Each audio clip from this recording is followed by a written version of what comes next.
Alright guys, as I alluded to in the other video, got a new project here. Thought I'd go over it and just show you what we got, what we're going to be doing to it, and hopefully what will happen with it. This is a 1980 Mercedes-Benz W123 chassis 300 CD. So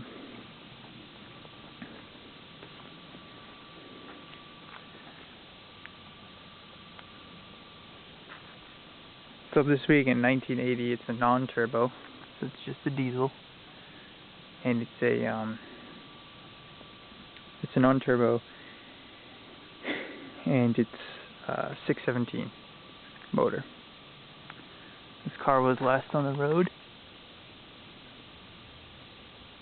2001 and was originally from Texas. So being a Texas car and not being in Massachusetts very long, it has no rust on it, but it does have its fair share of dings and dents. This is probably one of the lower end Mercedes I've seen. It's a US import, so it obviously has power windows and leather seats and all that stuff, but it doesn't have a sunroof. It only has the one mirror on the side, which I kind of think is cool. And it's just, you notice little things like the carpet's a little coarser, things like that. I got this car non-running, towed it home, worked on it for a while, got it to go. The odometer reading is right there. I believe that is close to accurate. I'm not sure that that's 100% accurate. It does have a lot of things like the power windows are really slow, things like that from sitting. So things I have to go through and repair. It's a very original car. It's got the automatic climate control number, I think it's 2, or is it, I think it's 1 actually. The one that's known to be kind of a pain in the butt to deal with, and kind of expensive, so we'll have to see what we end up doing with that. It's got the original AM/FM in it, no cassette. But it's a pretty tight car overall. It does need things.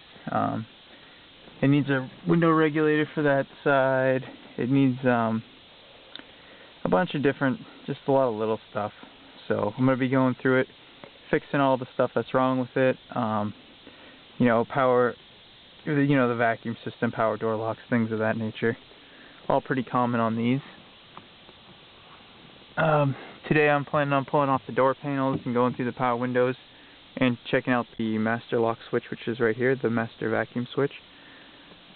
I may also pull the dash out and replace the light bulbs today, see how far we get. Yeah, so if you guys we can look at the motor, I guess.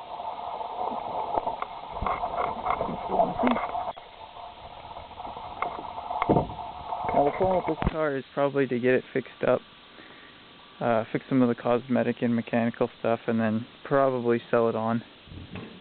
But you never know, it may become a daily driver for at least the summer.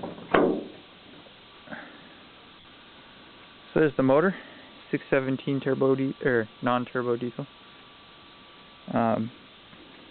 Just cleaned up some stuff like this front rad support was really nasty when I got it. Cleaned that up real nice. But I still got a lot of detail work to do in here. I'm going to go through and I'm going to change out all the belts and check all the hoses, go through all the normal stuff that you go through on these. These motors are pretty well bulletproof, and the 617 is a pretty good power output for naturally aspirated.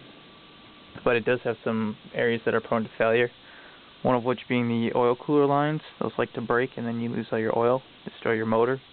The other thing is the vacuum pump, which is right there. As you can see, it's very shiny on this car. That's because the vacuum pump has recently been replaced.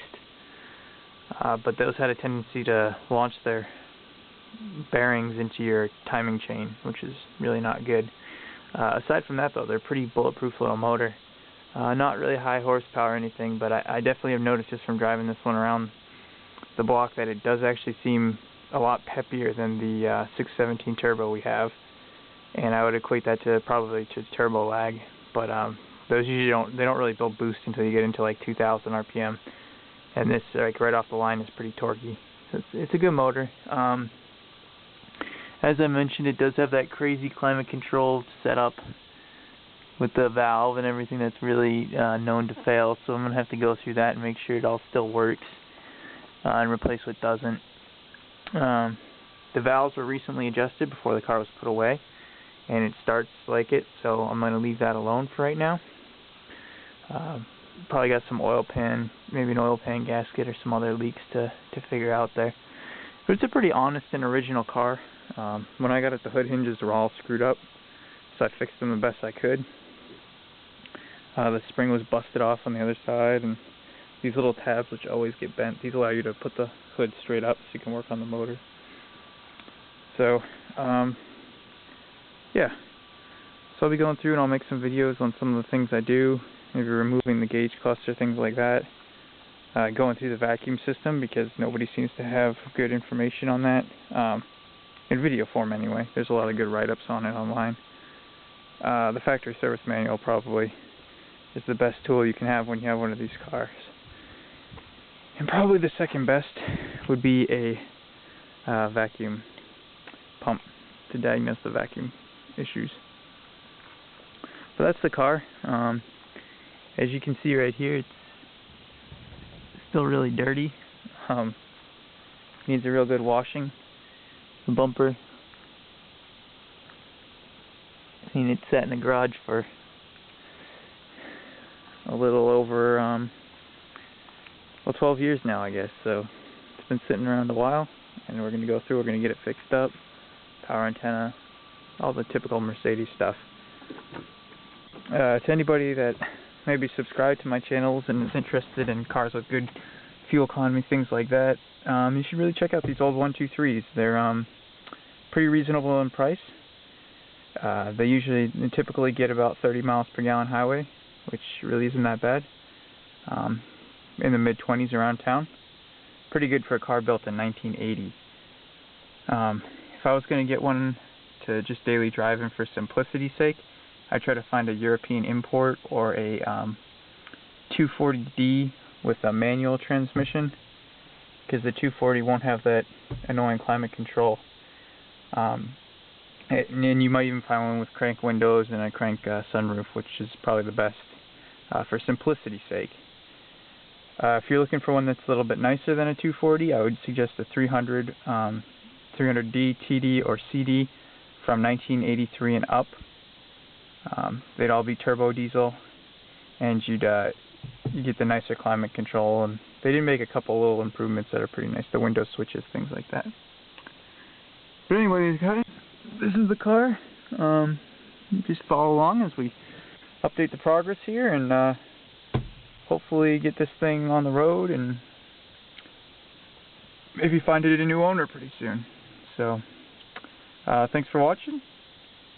And if you haven't, check out some of my older videos. I have some others on a 84 300 CD turbo diesel. I also have some on my truck projects and tractors, all different kinds of things. I'd also like to say thanks to everybody that's been subscribing. I've picked up quite a few subscribers in the last couple months, so that's pretty cool. Hopefully I can get some better quality videos out for you guys. You know, maybe get an actual video camera at some point. So, this is the new car, and I'll keep you updated on the progress. Thanks for watching, guys.